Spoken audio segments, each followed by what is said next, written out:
Hello, Monmouth Regional. This is Ted Wardell, here to talk to you a little bit about data. Our school only gives typical standardized tests such as PSAT, SAT, and the PARCC for any real school-wide mathematics data. While we could probably stand to incorporate more data creation tasks, that is not the focus of this presentation. Being as all three of these assessments are standardized tests that all New Jersey public schools give, the manner of implementation is likely not all that different from other schools. The PSAT is given to all 10th and 11th graders, and it occurs during a regular school day so that all students get the opportunity. The PSAT is offered only once in October of each school year. The SAT is offered 2 Saturdays a year at our high school, once in the fall and once in the spring. The PARCC is administered in the springtime, somewhere in this neighborhood, with 2 units a day, 1 in the morning and 1 in the afternoon. It takes a total of 9 days to complete, not including the makeups, although this spring we are looking to test larger groups of students with multiple units occurring at the same time to shorten the overall process. So the data we get from standardized tests, in particular the PARCC, is fairly informative stuff. Here's a breakdown by question of the percentage of questions answered correctly on the 2017 Algebra 1 exam as compared to state and national scores. Unfortunately, the yellow dots represent Monmouth Regional High School, which, if you know anything about reading graphs, means we were below average pretty much everywhere on that graph. Here is a sample student score sheet, which shows some basic information, and it's what the families typically see.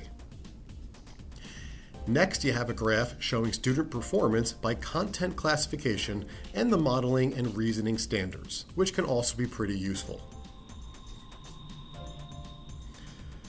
I'm still trying to figure this one out, but I'm getting there. Although I'm betting it too is pretty useful. So Monmouth Regional's high school math scores obviously set off some warning signals. Here is a district summary for last spring's Algebra 1 exam, on which you can see our average score is 11 and 6 points lower than state and cross-state averages, respectively.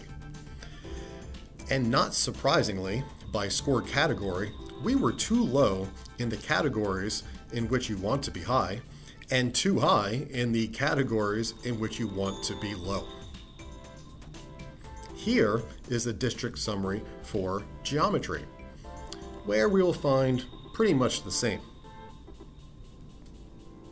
Next is the district summary for Algebra 2. Yikes. Those average differences are approaching worrisome status. And the percentage of students scoring in the met or exceeded expectations ranges is alarmingly lower than state and cross-state averages. As concerning as the low scores are, however, they are not the main point I would like to make in this presentation. It is the fact that our scores have been pretty much the same for 3 years in a row, yet our school's most common form of data analysis looks like this, or this. And the data we mainly look at are those last 3 district summaries I presented, not the more informative question or student breakdowns I showed earlier. Rarely does data analysis at Monmouth Regional look like this. And this is the biggest implication I can take from a deeper look into our standardized test. There's quite a bit of good information, and we can do a better job of using all that data available from those tests. Monmouth Regional needs to tackle this data at multiple levels. We must build the capacity for teachers to meet and discuss regularly, and it might not be possible under current conditions.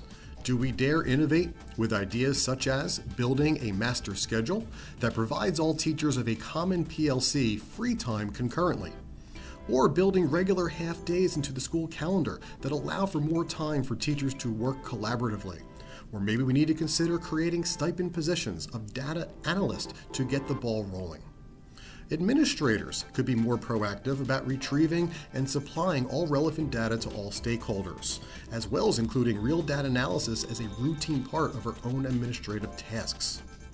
Students should be made aware of the data available on each of them to help build a better understanding of themselves, their strengths, and their weaknesses.